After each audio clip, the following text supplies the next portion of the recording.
Suite aux informations qui lui sont parvenues, la directrice départementale du cadre de vie et de développement durable du Monokufo s'est rendue à Adohun, une localité de la commune d'Atiémé où certains groupes de jeunes et de femmes donnent de bons exemples de prise de conscience pour la préservation de l'environnement et la recherche de solutions participatives aux problèmes environnementaux. Il y a certains dépotoirs qui sont dans le milieu et qui créent d'ennui à la population. Donc, que ce soit au niveau du marché, que ce soit sur la voie de Bodi en allant vers Soumet, un hameau du même village, on a essayé de détruire alors ces dépotoirs, histoire de permettre à la population maintenant de vivre aisément. Ils font des activités de salubrité, de gestion, d'assainissement de leur milieu. Et le premier milieu qu'ils ont identifié, c'est la place du marché. Ça créait un problème de pollution esthétique. La pollution, c'était les ordures qui jonchaient. Et donc, ils ont commencé par aller avec les moyens de bord.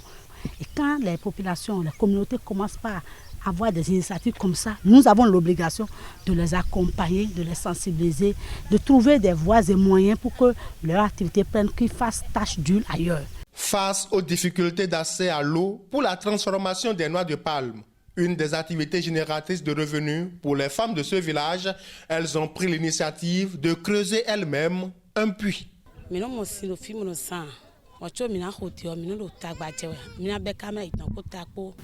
C'est des femmes qui sont dans une zone plus ou moins humide, mais malheureusement, elles ont des difficultés pour avoir accès à l'eau, pour mener les activités de transformation de noix de palme.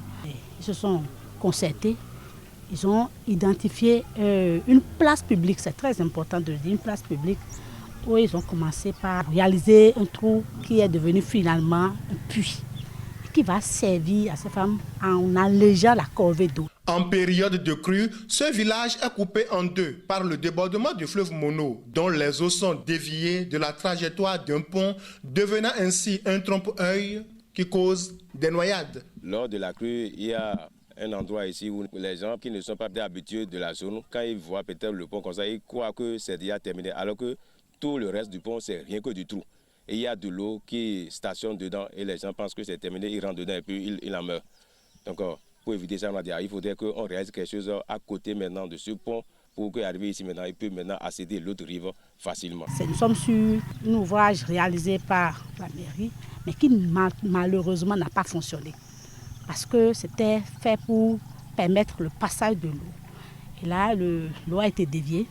Parce que juste derrière moi, vous avez vu, il y a un trou. C'est un site d'exploitation de sable abandonné. Et donc, ça a dévié l'eau et ça crée des problèmes d'accès. Ils ont pensé qu'il faut, au lieu d'attendre l'État, il faut réaliser des ponts de passage. Ça permet quand même de sécuriser les communautés qui sont séparées quand il y a...